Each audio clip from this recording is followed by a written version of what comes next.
After a spectacular political comeback, the 45th President of the Republic in a couple of hours will be sworn in as the 47th leader of the United States. And after noontime Eastern or midnight Philippine time, newly minted President Donald Trump will issue a barrage of executive orders, from kickstarting the mass deportations of illegal immigrants to rescinding a number of executive orders of his predecessor to a sweeping pardon of scores, if not hundreds, of J6 2021 rioters who stormed the Capitol building to help him overturn results of a free and fair election held in 2020. Meanwhile, the president's aides have said the inauguration speech President Donald J. Trump will deliver after his oath-taking will dwell on light and unity, as opposed to the dark message of America's decline in his American Carnage speech in 2017's inauguration, in an attempt to bring more Americans into his MAGA tent. But then again, the barrage of executive orders to be released on day one of his 2.0 presidency will determine the truthfulness and sincerity of the message of today's inauguration speech. Now, here to give us an update on the latest happenings live in Washington, D.C. is Voice of America's Jessica Stone. Good morning, Jessica. Good morning to you. It's so great to see you here again to give us an update. You took us from the U.S. elections, who many dubbed as one of the greatest epic political victories in U.S. history, and now we are here at another key and crucial moment. What can we expect from today's inauguration festivities, and how is the record cold impacting all of this?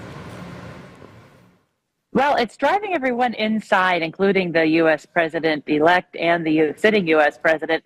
Everyone right now is at a church service on the other side of the city near the White House. And I'm just hearing the vehicles now.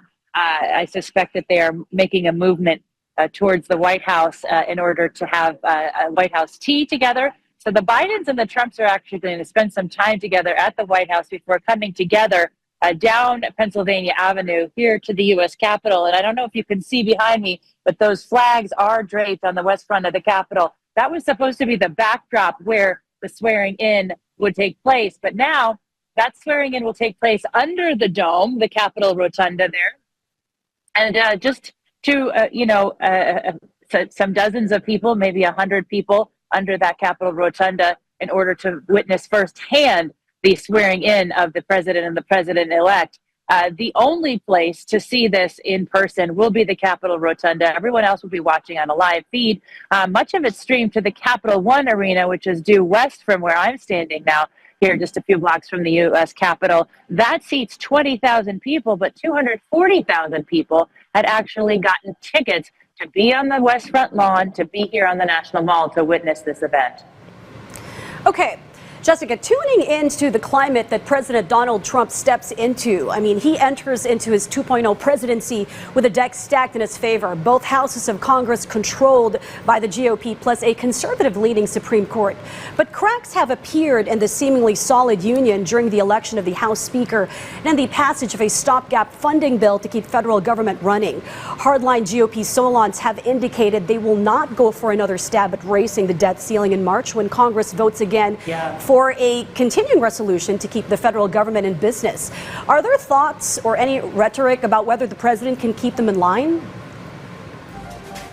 You know, he's certainly going to have to use the art of the deal, because there is a very slim majority here on Capitol Hill. Yes, the Republicans did win a majority in both the House and Senate, but they do have it by very slim margins. And among those margins is a significant amount of Republicans who want to cut spending. That is not something President Trump has done.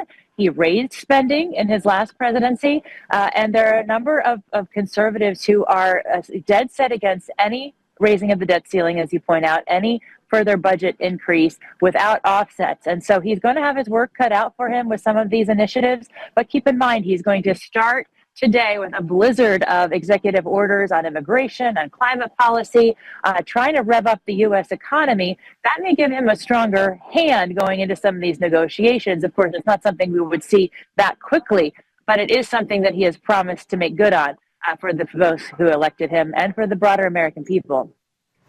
Okay, touching on some recent developments, there have been some confusion with who should actually take credit for the Hamas-Israel ceasefire deal. What has been some of the backtalk on this? Well, listen, I think it's fair to say that this could not have happened without both of these presidents, right? You're going to hear both sides claim credit and accuse the others of not being helpful. But the reality is that all of these negotiators for both the incoming administration and the current administration were, if not in the room, nearby and coordinating to make sure that what started under the Biden administration continues under the Trump administration, because this deal is not over. We still have 2 more phases to go. There have only been 3 Israeli hostages released, tonight, some 90 Palestinian hostages released, and it's not going to be finished until these other phases go through, and the Trump administration has to carry those out. So you saw Steve Witkoff in the region. He was back here last night talking about the success of having those hostages released. Of course, a lot of people in the United States holding their breaths to see whether or not the deal will hold for further releases to take place. But something that nobody is saying is that in the region in particular is that this could have happened without the Trump administration and the threats that Trump made on the campaign trail. And just days ago saying, I will let all hell break loose if we don't get those hostages back. Okay, heading back to inauguration festivities, what can we expect from the president-elect's speech, and what would be his top initiatives after being sworn in? So top initiatives, I'll take that question first. We've got a number of executive orders on immigration, reversing Biden climate policy, taking sections of the legislation that was passed out, or at least not enforcing them, which is going to be controversial because Congress did pass the Inflation Reduction Act that had a lot of climate provisions. They want to roll back renewable energy subsidies. They want to roll back the restrictions on drilling and federal lands. And on immigration, they want to surge resources to the southern border. He is going to have a lighter speech, we expect, talking about the revolution of common sense that he intends to bring, which is in stark contrast to his very negative, sort of doom and gloom kind of scenario that he outlined 8 years ago from Capitol Hill during his first inauguration speech. So really a flurry of activity. He wants to come in and make a splash. That is classic Trump, right? He wants to, whenever he goes somewhere, he wants to make an impact. And that is certainly what he has promised to do today, with some 100 to 200 executive orders queued up, ready to go, because he had those 4 years during the Biden presidency, not only to plan what he wanted to do, but how he was going to execute it. Well, we will be watching. Many thanks, Jessica Stone, for your updates. Always appreciated.